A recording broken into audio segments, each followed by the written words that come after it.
Welcome back. हम topic को वापस प्रारंभ कर रहे हैं। नेक्स्ट में हम पहले से प्रारंभ कर चुके हैं घूर्णन स्पेक्ट्रम, और घूर्णन स्पेक्ट्रम के लिए हमने बंद लंबाई ज्ञात करने का सूत्र व्युत्पन्न किया था, और उसी से हम दृढ़ घूर्णक के रूप में किसी भी द्विपरमाणु अणु की बंद लंबाई ज्ञात करते हैं। नेक्स्ट में हम इसी घूर्णन स्पेक्ट्रम का सेकेंड पार्ट लेके चल रहे हैं। दृढ़ घूर्णक के ऊर्जा स्तर या एनर्जी लेवल हम किस तरीके से प्रदर्शित करते हैं, उनका मान क्या होता है और उनमें संक्रमण क्या होता है। तो सर्वप्रथम हम किसी भी द्विपरमाणु अणु जिसे हमने दृढ़ घूर्णक मान रखा है, उसके ऊर्जा स्तरों को प्रदर्शित करने के लिए हम यहाँ पर कोणीय संवेग का उपयोग करते हैं। तो किसी भी द्विपरमाणु अणु जो कि दृढ़ घूर्णक है, यदि वह घूर्णन करता है तो घूर्णन करते हुए उस द्विपरमाणुविक दृढ़ घूर्णक का कोणीय संवेग निश्चित मान से प्रदर्शित किया जाता है।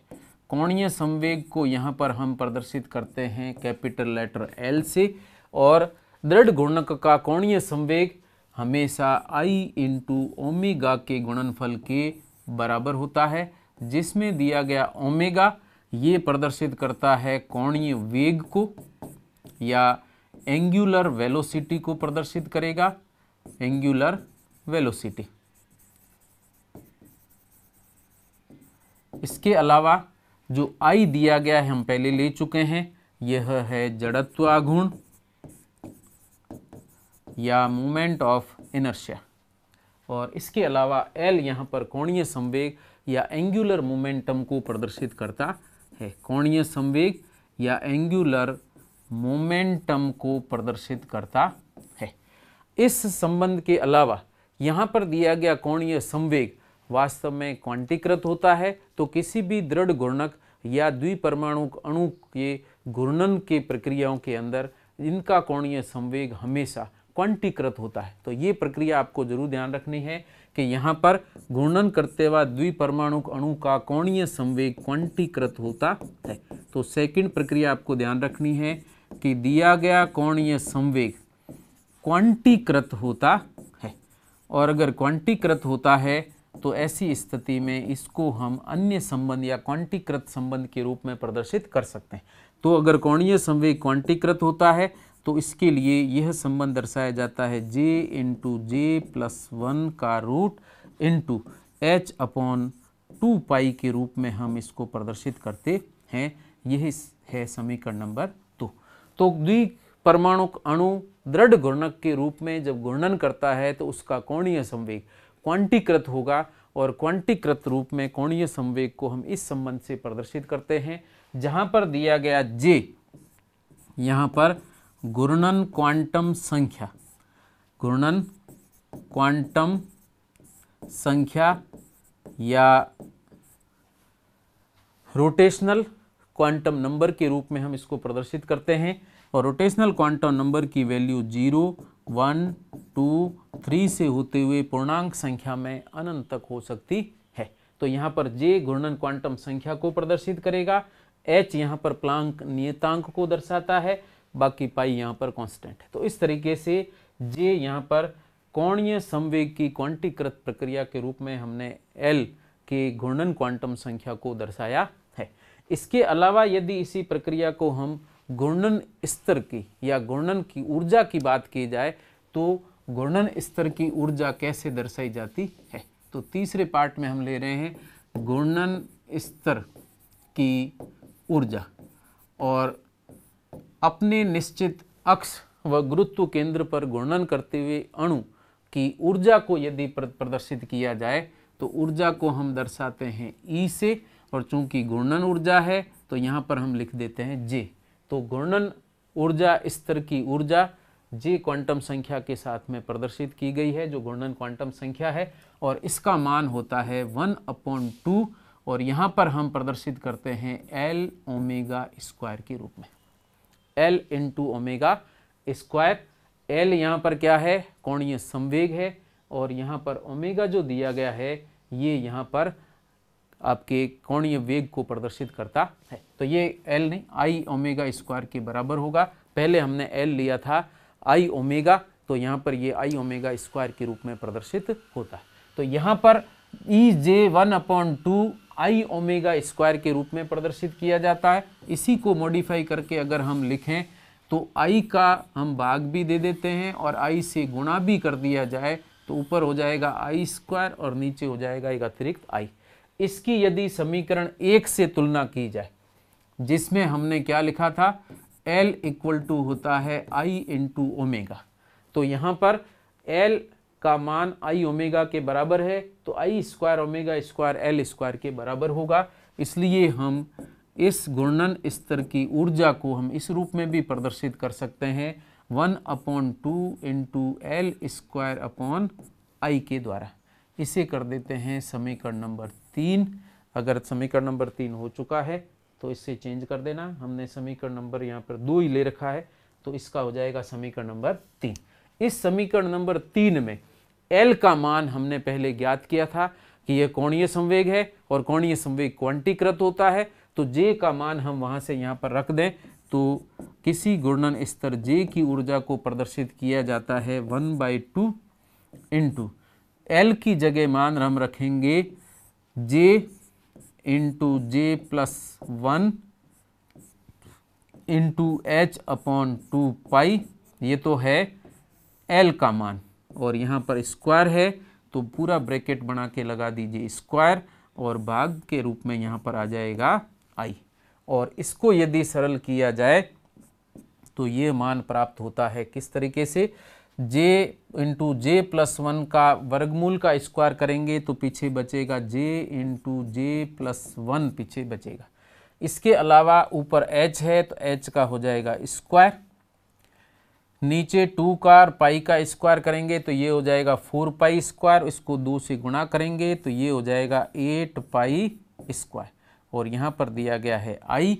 इसको करते हैं समीकरण नंबर 4, और यह समीकरण किसी एक घूर्णन स्तर की J घूर्णन स्तर की ऊर्जा को प्रदर्शित करेगा, जिसका मान है J into J plus 1 into H square upon 8 pi square I. ये ऊर्जा हमने पहले भी बोर्न ओपेनहाइमर अप्रोक्सीमेशन लिया था, उस समय भी हमने ये ऊर्जा वहाँ पर प्रदर्शित की थी, और वही ऊर्जा यहाँ पर हमने व्युत्पन्न करके प्रदर्शित की, जिसमें J घूर्णन क्वांटम संख्या को प्रदर्शित कर रहा है और बाकी कांस्टेंट आपको ध्यान है एज इट इज हमने काम में लिए है।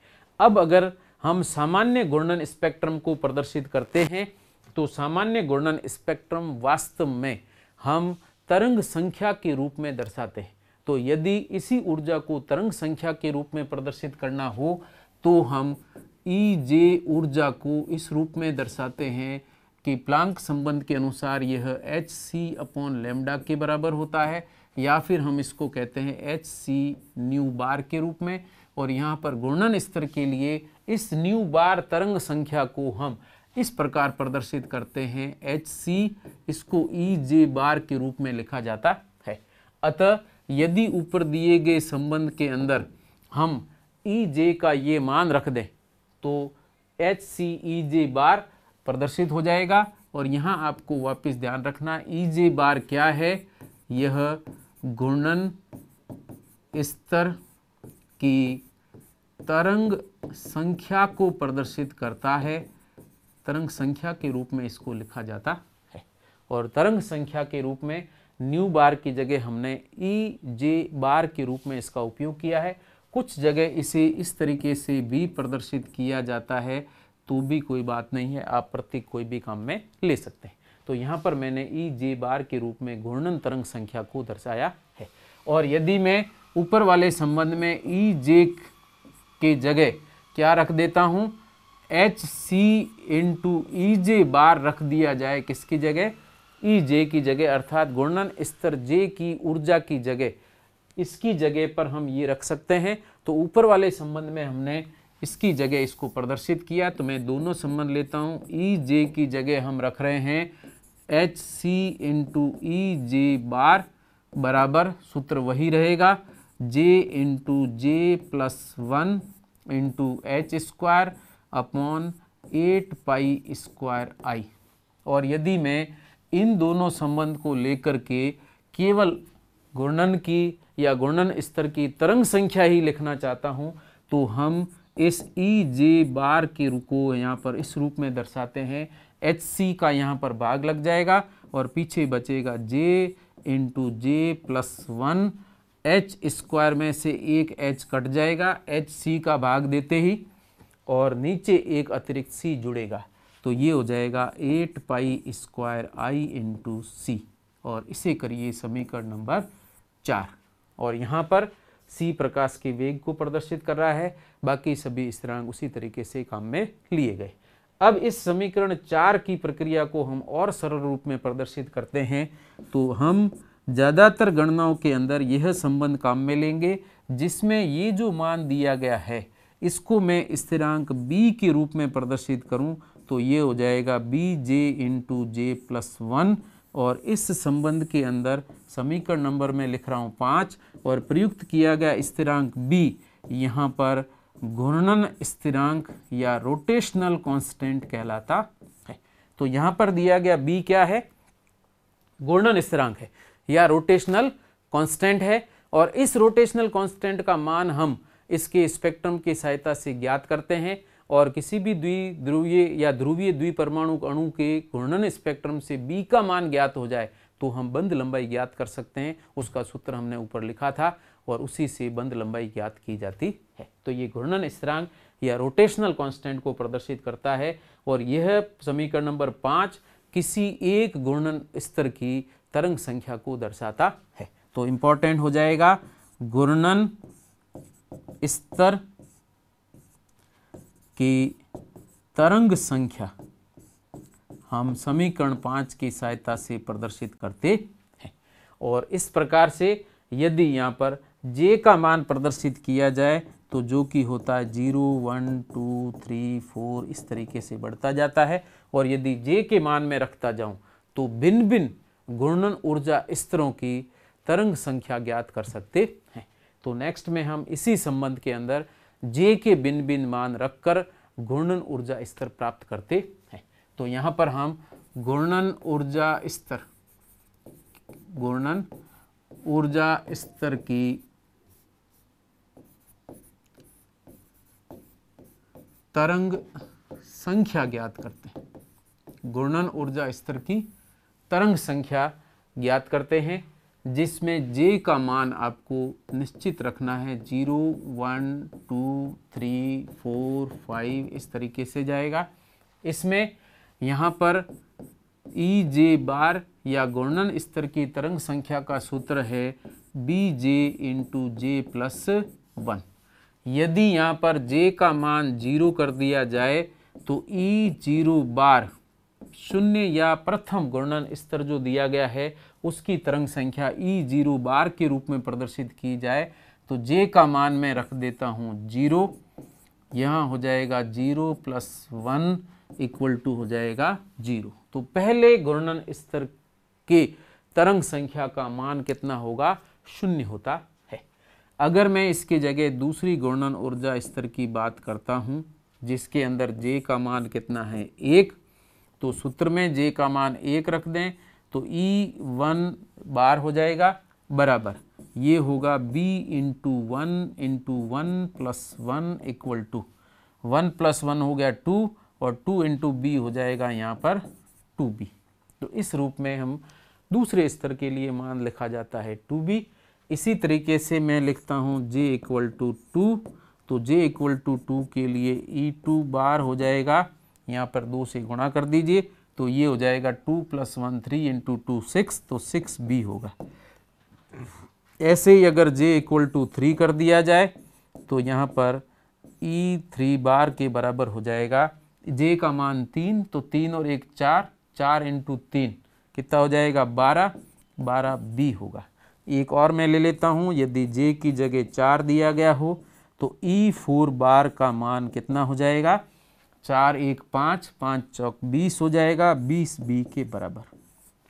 तो यहाँ पर हमारे पास में विभिन्न घूर्णन स्तरों के लिए विभिन्न घूर्णन स्तर के लिए हम तरंग संख्या ज्ञात कर सकते हैं, और किसी भी घूर्णन करते हुए द्विपरमाण्विक ध्रुवीय अणु के प्रथम घूर्णन स्तर जिसको हमने J बराबर 0 कहा है, इसकी तरंग संख्या EJ बार के रूप में प्रदर्शित की जाए तो फर्स्ट के लिए होगा 0, सेकंड के लिए हम बात करें तो ये 2b के बराबर होगा, जिसमें j का मान है 1।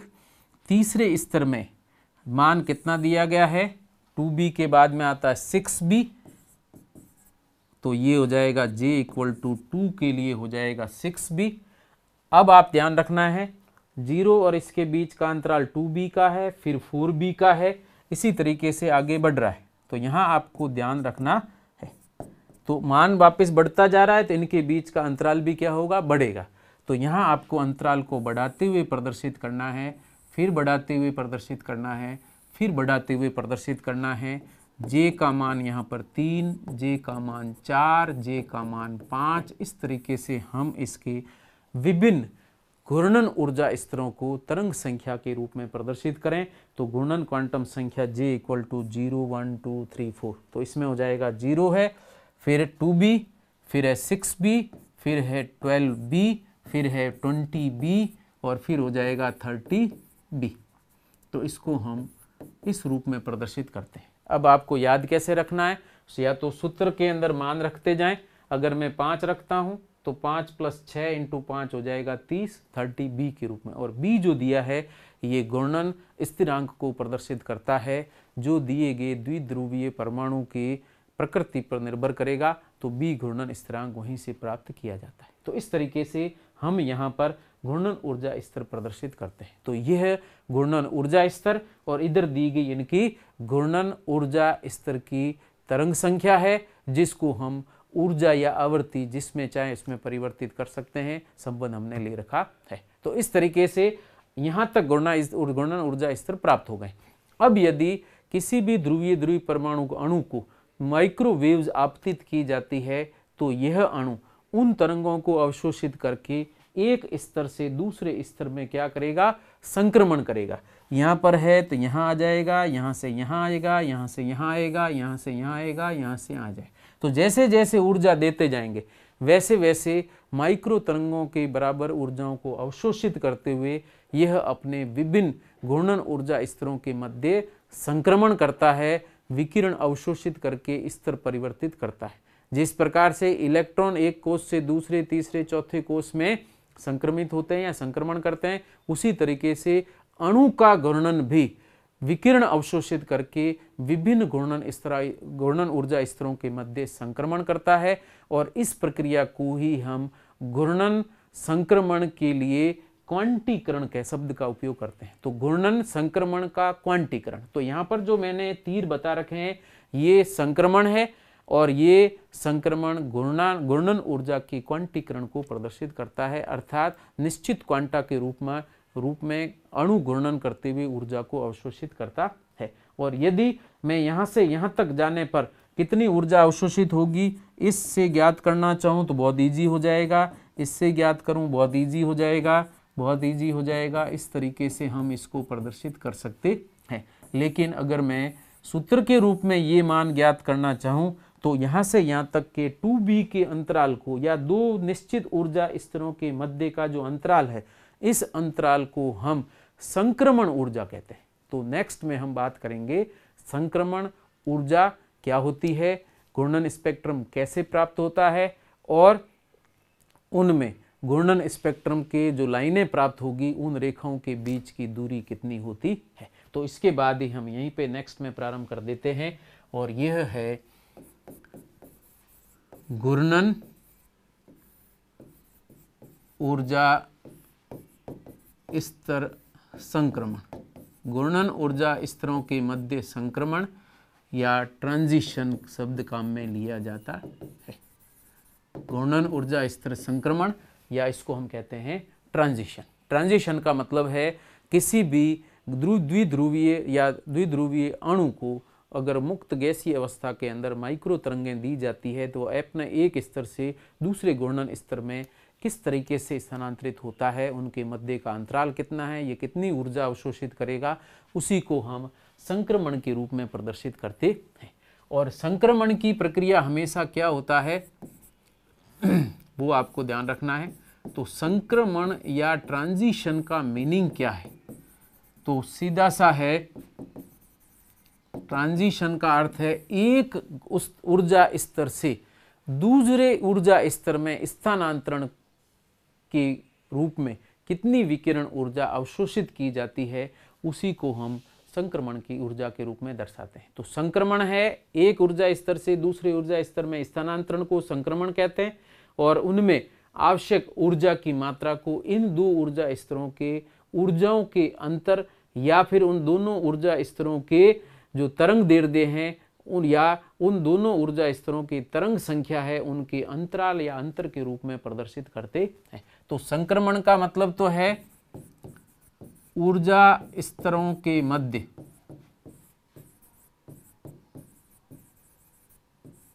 स्थानांतरण, मतलब एक ऊर्जा स्तर से दूसरे ऊर्जा स्तर में स्थानांतरण को तो हम शब्द लेते हैं संक्रमण। जैसे कि हमने पहले लिया था J0 से J1 में संक्रमण, J1 से J2 में संक्रमण, J2 से J3 में संक्रमण, यह संक्रमण इसी नाम से प्रदर्शित किया जाता है। हम J0 से J1 जा रहे हैं तो इसे हम कहेंगे J0 to J1 संक्रमण, J1 से J2 में जा रहे हैं तो इसको कहेंगे J1 से J2 में संक्रमण, हम J3 से J4 में जा रहे हैं तो हम शब्द कहेंगे J3 से J4 में संक्रमण हो रहा है। तो उसी रूप में हम संक्रमण का उपयोग करते हैं। अब संक्रमण ऊर्जा कैसे ज्ञात करेंगे? तो संक्रमण ऊर्जा हम किस रूप में ले रहे हैं? यहाँ पर हम तरंग संख्या के रूप में लेते हैं। तो दो घूर्णन ऊर्जा स्तरों के मध्य संक्रमण में कितनी ऊर्जा अवशोषित और उत्सर्जित होती है उसको हम तरंग संख्या के रूप में प्रदर्शित करते हैं।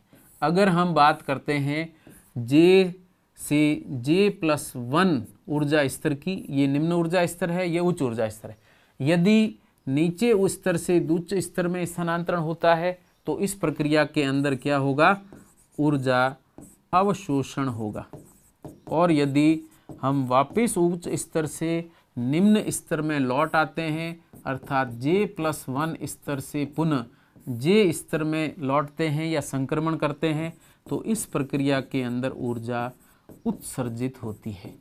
और इस तरीके से उत्सर्जित और अवशोषित ऊर्जा यदि ज्ञात करनी हो तो इन दोनों ऊर्जा स्तरों के अंतर के बराबर लेते हैं। अर्थात किसी भी घूर्णन करते हुए अणु के संक्रमण में अवशोषण और उत्सर्जन ऊर्जाओं को तरंग संख्या के रूप में दो ऊर्जा स्तरों के मध्य के अंतराल के रूप में प्रदर्शित किया जाता है। अगर मैं यहाँ पर 0 से 1 में जा रहा हूँ तो अंतराल कितना है? 2b। तो 2b को हम यहाँ पर क्या कहेंगे? संक्रमण ऊर्जा या संक्रमण की तरंग संख्या। ऐसे यदि 3 से 4 में जा रहे हैं तो इनके मध्य का अंतराल 8b है, अर्थात 3 से 4 घूर्णन स्तर में संक्रमण की तरंग संख्या कितनी होगी?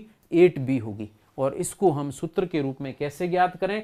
तो हमने 20b में से 12b घटाया जब 8b आया, या फिर 2b में से 0 घटाया जब 2b आया। इसका मतलब अगर मुझे इन दोनों ऊर्जा स्तरों के तरंग संख्याएं ज्ञात हैं तो मैं इनके मध्य का अंतराल या तरंग संख्या का मान ज्ञात कर सकता हूँ। और वही प्रक्रिया हम यहाँ पर ले रहे हैं। तो अवशोषित और उत्सर्जित ऊर्जा, तो संक्रमण के अंदर अवशोषित या उत्सर्जित ऊर्जा किस रूप में ले रहे हैं? तरंग संख्या के रूप में। तो अवशोषित उत्सर्जित ऊर्जा को तरंग संख्या के रूप में प्रदर्शित किया जाए तो हम अंतराल को डेल्टा ई के रूप में प्रदर्शित कर रहे हैं। तरंग संख्या है तो ई जे बार के रूप में, डेल्टा लिखा है इसका मतलब अंतर है। और अंतर हम ले रहे हैं, संक्रमण कहाँ कर रहे हैं? J से J+1 में। तो अंतराल कैसे आएगा? J+1 की ऊर्जा में से J की ऊर्जा को घटा देंगे। तो J से J+1 में संक्रमण की ऊर्जा को यदि प्रदर्शित किया जाए तो उच्च ऊर्जा स्तर है EJ+1, इसकी तरंग संख्या में से निम्न ऊर्जा स्तर है J, इसकी तरंग संख्या को घटा दिया जाए तो ये मान प्राप्त हो जाएगा। अब चूंकि हमने EJ बार का सूत्र पहले ही ले रखा है, BJ × J+1 के बराबर होता है, लेकिन यदि मुझे EJ+1 की तरंग संख्या या उच्च स्तर की तरंग संख्या जिसमें J का मान J+1 है उसे ज्ञात करना है तो उसे हम लिखेंगे B, जे की जगह लिख देंगे j+1 स्तर है, दूसरे j की जगह भी j+1 लिख देंगे, आगे 1 और है। तो ऐसी स्थिति में अगर इसको सरल किया जाए तो j+1 और j+ क्या हो जाएगा 2। तो ये मान आएगा b j+1 इंटू j+2 के द्वारा हम उच्च ऊर्जा स्तर को प्रदर्शित कर रहे हैं। तो j+1 और इधर है j+2। तो ई जे बार का मान हमें पता है बीजे इंटू j+1, लेकिन अगर मुझे उच्च स्तर जिसको j+1 से प्रदर्शित किया है, एक उच्च स्तर को प्रदर्शित कर रहा है, तो हम यहाँ पर j की जगह रखेंगे j+1, j की जगह j+1 सरल करेंगे तो ये आ जाएगा b j+1 इंटू j+2 के रूप में दर्शाया जाएगा। अगर मुझे यहाँ पर संक्रमण ऊर्जा ज्ञात करनी है तो डेल्टा ई जे बार को ज्ञात करने के लिए ये वाला मान यहाँ पर रख देंगे और इधर वाला जो मान दिया है यहाँ पर रखें तो हम डेल्टा ई जे बार का मान ज्ञात कर सकते हैं। तो बी जे j+1 और बी j+1 इंटू j+2 के मान रख करके हम इसकी संक्रमण तरंग संख्या ज्ञात करते हैं। तो हम वापस लिख रहे हैं संक्रमण ऊर्जा किस रूप में ले रहे हैं, तरंग संख्या के रूप में, और संक्रमण तरंग संख्या को डेल्टा से प्रदर्शित किया है तो डेल्टा ई जे बार के रूप में प्रदर्शित करते हैं, जिसमें हमने लिया था EJ+1 का बार, उसमें से आपको घटाना है निम्न स्तर की तरंग संख्या। EJ+1 बार का सूत्र हमने लिया था अभी B J+1 इंटू J+2, इसमें से घटाना है BJ इंटू J+1। इसको हल किया जाए तो BJ+1 और BJ+1 कॉमन आ जाएगा, तो यहाँ बचेगा B और बचेगा J+1 कॉमन, पीछे बचेगा J+2 में से घटाना है J से J कट जाएगा, पीछे बचेगा 2, तो इसको हम लिखते हैं 2B इंटू J+1 और यह डेल्टा J को J बार को प्रदर्शित करता है। और संक्रमण को यदि प्रदर्शित करना है तो J से J+1 में संक्रमण प्रदर्शित कर रहे हैं, तो J से J+1 में संक्रमण की तरंग संख्या या ऊर्जा अंतराल को हम तरंग संख्या के रूप में इस समीकरण से प्रदर्शित करते हैं 2B इंटू J+1। यहाँ आपको जरूर ध्यान रखना है J किसको प्रदर्शित करेगा, ये जब तक पता नहीं है तब तक सही परिणाम प्राप्त नहीं होगा। तो यहाँ पर आप J का मान किसके बराबर रखें, यहाँ पर J लिया क्या था, यहाँ से आप देख लें J निम्न स्तर है, J+1 क्या है उच्च स्तर। इसका मतलब J का मान अगर मुझे पता है तो वो किसको प्रदर्शित करेगा, निम्न स्तर की ऊर्जा को या निम्न घूर्णन स्तर की घूर्णन क्वांटम संख्या को प्रदर्शित करता है। तो निम्न स्तर की घूर्णन क्वांटम संख्या कैसे प्रदर्शित हो रही है, J से। तो J हो जाएगा यहाँ पर J बराबर निम्न घूर्णन स्तर की घूर्णन क्वांटम संख्या को प्रदर्शित करता है, घूर्णन क्वांटम संख्या को प्रदर्शित करता है। अगर मैं कहता हूँ घूर्णन J बराबर 3 से J बराबर 4 में संक्रमण हो रहा है, में संक्रमण होता है, तो इसके लिए यहाँ पर मुझे यदि मान ज्ञात करना हो तो J बराबर कितना रखना पड़ेगा, J बराबर 3 रखना पड़ेगा, क्योंकि ये उच्च स्तर है, ये निम्न स्तर है। तो मुझे निम्न स्तर की घूर्णन क्वांटम संख्या को इस समीकरण में रखने पर इन दोनों के मध्य का ऊर्जा अंतराल प्राप्त हो जाएगा। जैसे मैं इसी संक्रमण के लिए ये मान ज्ञात करता हूँ, डेल्टा E 3 से 4 में संक्रमण हो रहा है, तीसरे से चौथे घूर्णन स्तर में, या J3 से J4 में संक्रमण हो रहा है, तो J3 से J4 के संक्रमण में अगर मान रखें तो J का मान कितना रखना है, निम्न घूर्णन स्तर के लिए 3 रखेंगे, संक्रमण 3 से 4 में हो रहा है, लेकिन निम्न वाले का मान आपको सूत्र में रखना है। तो 3 रखेंगे, 3 + 1 कितना हो गया 4, 4 × 2 हो गया 8, 8B के बराबर होगा। तो अगर मैं कहूँ J3 से J4 में संक्रमण हो रहा है तो उनके मध्य का अंतराल कितना होगा। तो J3 से J4 के मध्य, J3 से J4 के मध्य ऊर्जा अंतराल कितना आ रहा है 8b, और यहाँ पर हमने वापस 8 प्राप्त किया है 8b। इसका मतलब हम सीधे सूत्र की सहायता से भी किसी भी संक्रमण के लिए या घूर्णन ऊर्जा स्तरों के मध्य संक्रमण के लिए घूर्णन तरंग संख्या ज्ञात कर सकते हैं, संक्रमण तरंग संख्या ज्ञात कर सकते हैं। और इस प्रकार से जो जो संक्रमण ऊर्जाएं प्राप्त होगी उन संक्रमण ऊर्जाओं की सहायता से घूर्णन स्पेक्ट्रम प्राप्त होता है, घूर्णन स्पेक्ट्रम प्राप्त होता है। लेकिन सारे घूर्णन, सभी अलाउड घूर्णन या सभी घूर्णन अनुमत घूर्णन नहीं होते। तो ऐसी स्थिति में हम जब भी घूर्णन ऊर्जा स्तरों के मध्य संक्रमण प्रदर्शित करते हैं तो संक्रमण एक निश्चित घूर्णन स्तर से दूसरे निश्चित घूर्णन स्तर के मध्य ही संपन्न हो सकता है, और एक निश्चित घूर्णन स्तरों के मध्य संपन्न होता है। तो इसे हम किस तरीके से प्रदर्शित करेंगे, इसे एक नियम के द्वारा प्रदर्शित किया जाता है जिसको हम कहते हैं घूर्णन जो हो रहा है। तो अनुमत संक्रमण कौन कौन से होंगे, तो संक्रमण का नियम चयन नियम या सिलेक्शन रूल के रूप में प्रदर्शित किया जाता है। तो मैं इसी के साथ अगला पॉइंट लेता हूं और वो है घूर्णन संक्रमण। घूर्णन ऊर्जा स्तर संक्रमण है, शॉर्ट में इसको मैं लिख रहा हूं घूर्णन संक्रमण का चयन या सिलेक्शन रूल नियम। इसी के लिए शब्द आता है वर्ण नियम भी कहते हैं, हिंदी में इसको वर्ण नियम भी लिखा जाता है। चयन सिलेक्शन रूल या वर्ण नियम के रूप में हम प्रदर्शित करते हैं। तो वर्ण नियम वास्तव में क्या है, वर्ण नियम कहता है कि किसी भी घूर्णन ऊर्जा स्तरों के मध्य, ध्यान रखना, अंतराल बढ़ाते हुए प्रदर्शित करना है।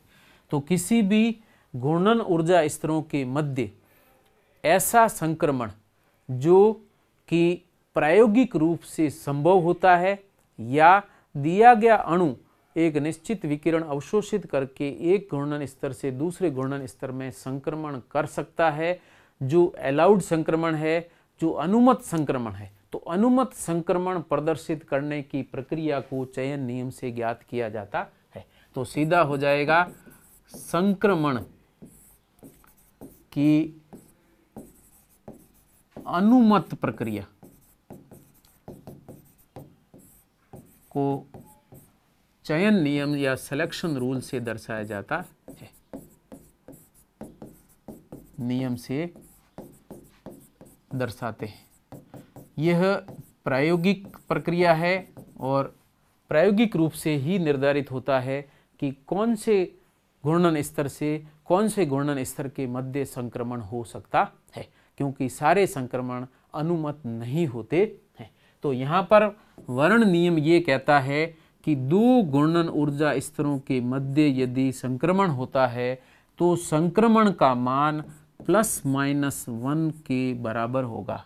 अर्थात यदि मैं यहाँ पर J0 कर देते हैं, J1 2 3 4 5 6 ऐसे चलता रहेगा। तो ऐसी स्थिति में यदि मैं डेल्टा J+1 लेता हूँ, अर्थात अणु किसी भी ऊर्जा स्तर में या घूर्णन स्तर में है, वहाँ से केवल एक उच्च स्तर में ऊपर जा सकता है या एक निम्न स्तर में नीचे जा सकता है, दो एक साथ संक्रमण नहीं कर सकता है। अर्थात केवल एक घूर्णन स्तर से दूसरे घूर्णन स्तर के मध्य ही संक्रमण संभव है, दो एक साथ घूर्णन स्तरों के मध्य संक्रमण संभव नहीं है। इसी को सिलेक्शन या वर्ण नियम कहा जाता है। तो यहाँ पर सिलेक्शन रूल क्या कहता है कि अणु यहाँ से यहाँ जा सकता है, यहाँ से यहाँ जा सकता है, यहाँ से यहाँ जा सकता है, यहाँ से यहाँ जा सकता है, यहाँ से यहाँ वापिस भी इसी तरीके से एक एक स्टेप में, जैसे सीढ़ी के अंदर हम एक सीढ़ी चढ़ते हैं एक सीढ़ी उतरते हैं,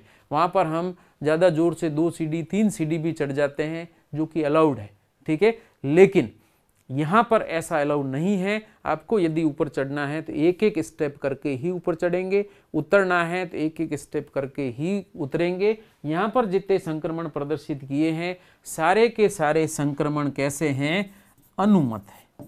लेकिन यदि मैं इसकी जगह यह संक्रमण प्रदर्शित करता हूँ, पहले से सीधा तीसरे के अंदर यदि संक्रमण कर दिया जाए तो ये संभव नहीं होगा। अगर मैं कहता हूँ तीसरे से सीधा पांचवें में जाना है तो ऐसा संभव नहीं होगा। हम इस संक्रमण में एक घूर्णन स्तर की सीढ़ी चढ़ सकते हैं और एक स्तर ही उतर सकते हैं। इसके अलावा सभी प्रकार के संक्रमण कैसे होंगे, वर्जित। तो इस प्रक्रिया के अनुसार J बराबर 1 से 2 में संक्रमण, 2 से 3 में संक्रमण, 3 से 4 में संक्रमण, 4 से 5 में संक्रमण, इसी तरीके से 5 से 4 में संक्रमण, 4 से 3 में संक्रमण, 3 से 2 में संक्रमण। ये सभी संक्रमण जो प्रदर्शित किए गए हैं इनको हम कहते हैं अनुमत संक्रमण, या इनको कहा जाता है अलाउड ट्रांजिशन। अनुमत संक्रमण या अलाउड ट्रांजिशन कहते हैं।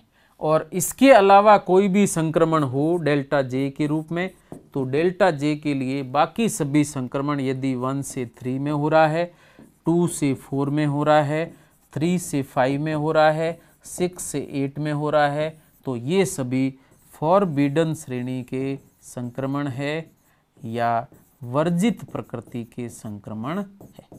तो सीधा सा हो जाएगा डेल्टा जे का मान ±1 है, अर्थात जे का मान एक स्टेप ऊपर और एक स्टेप नीचे है, तो ऐसे संक्रमण ही अलाउड होंगे। बाकी सभी संक्रमण कैसे होंगे, वर्जित होंगे। और इसी प्रक्रिया को हम चयन नियम के द्वारा प्रदर्शित करते हैं। और अब इस चयन नियम के आधार पर यदि संक्रमण होता है तो संक्रमण के विभिन्न ऊर्जा स्तरों के मध्य के अंतराल की सहायता से घूर्णन स्पेक्ट्रम कैसे प्राप्त होता है, ये प्रक्रिया हम आगे ले रहे हैं। तो हम इसी के साथ प्रदर्शित कर देते हैं, और ये है घूर्णन स्पेक्ट्रम। ठीक है, और घूर्णन स्पेक्ट्रम वास्तव में है क्या? घूर्णन संक्रमण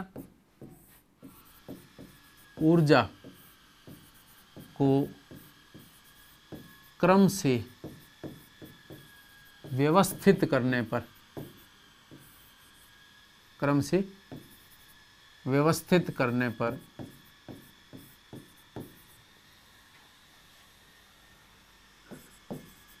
स्पेक्ट्रम प्राप्त होता है।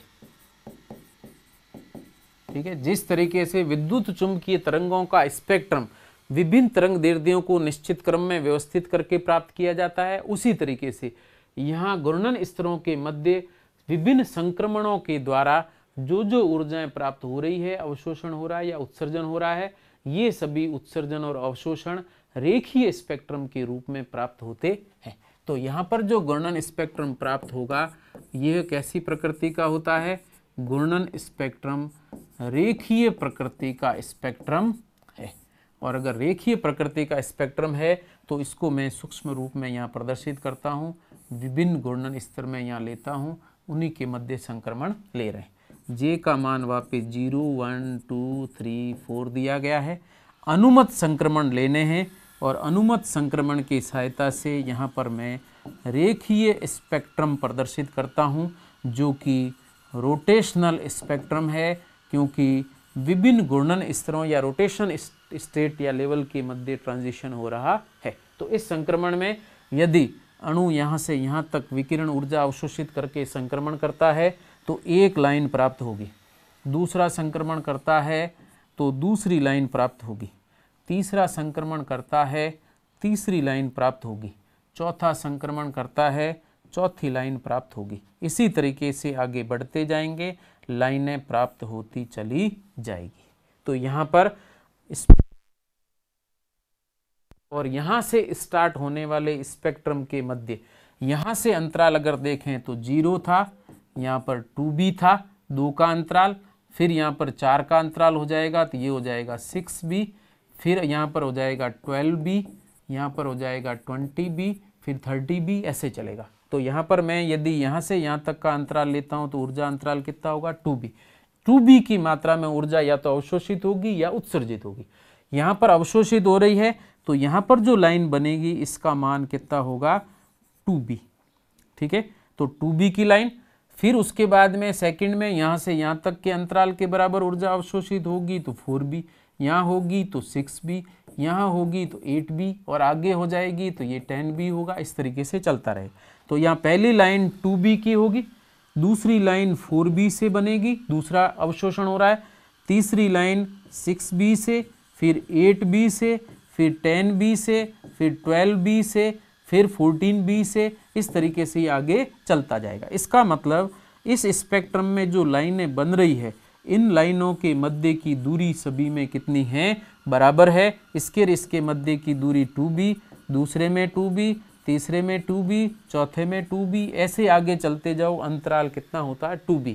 इसका मतलब दृढ़ घूर्णक के विभिन्न संक्रमणों के द्वारा जो रेखीय स्पेक्ट्रम प्राप्त होता है, उस रेखीय स्पेक्ट्रम में प्राप्त होने वाली रेखाओं के मध्य का अंतराल निश्चित 2b के बराबर होता है, या हम कह सकते हैं घूर्णन स्थिरांक के दुगुने के बराबर होता है, जो कि हमने यहाँ पर तरंग संख्या के रूप में प्रदर्शित की है, या ऊर्जा के रूप में प्रदर्शित करें तो भी अंतराल यही बना रहता है। तो यहाँ पर निश्चित 2b के अंतराल से निर्मित होने वाली रेखाओं से बना स्पेक्ट्रम यहाँ पर रोटेशनल स्पेक्ट्रम कहलाता है। और रोटेशनल स्पेक्ट्रम का अध्ययन करके इन दोनों लाइनों के बीच की दूरी ज्ञात करके उनका आधा कर दें तो b या घूर्णन स्थिरांक प्राप्त होता है, और इसी घूर्णन स्थिरांक का उपयोग करके हम बंध लंबाई ज्ञात करते हैं, और जिसका सूत्र हमने पहले लिया था, बंध लंबाई बराबर कितना था 2.8 into 10⁻⁻44 kilogram metre square divided bye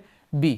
और b का मान यहाँ से स्पेक्ट्रम से प्राप्त करके यदि रख दें तो अपने आप ही बंध लंबाई ज्ञात हो जाती है। अर्थात हम स्पेक्ट्रम, घूर्णन स्पेक्ट्रम की सहायता से किसी भी अणु जो कि ध्रुवीय प्रकृति का है, ध्रुवीय अणु जिसको दृढ़ घूर्णक मान करके बंध लंबाई ज्ञात करते हैं। और बंध लंबाई ज्ञात करने के लिए प्रत्येक द्विपरमाणु ध्रुवीय अणु को हम दृढ़ घूर्णक मानकर ही बंध लंबाई ज्ञात कर सकते हैं। अदृढ़ घूर्णक मानकर बंध लंबाई आसानी से ज्ञात नहीं होती है। तो यह प्रक्रिया स्पेक्ट्रम तक की घूर्णन स्पेक्ट्रम के रूप में प्रदर्शित की जाती है। इस टॉपिक को हम तीनों प्रकार के स्पेक्ट्रम को यहाँ पर कंप्लीट करेंगे। बीएससी पार्ट 3rd और बीएससी बीएड पार्ट 4th के अंदर ये तीनों यूनिट इंपॉर्टेंट है, और इसलिए आप अधिक से अधिक इसको सब्सक्राइब करें, या इस क्लास से रिलेटेड जितने भी स्टूडेंट्स हैं उनको शेयर करें। और इस पूरे तीनों टॉपिक को मैं यहाँ पर कंप्लीट करूँगा, और उसके बाद हम फिर ऑर्गेनिक केमिस्ट्री और इनऑर्गेनिक केमिस्ट्री के 3 चैप्टर कंप्लीट करेंगे। इसलिए आप जितना ज़्यादा हो इसको सब्सक्राइब और शेयर करके अधिक से अधिक लोगों तक पहुँचाने की कोशिश करें। Thank you so much.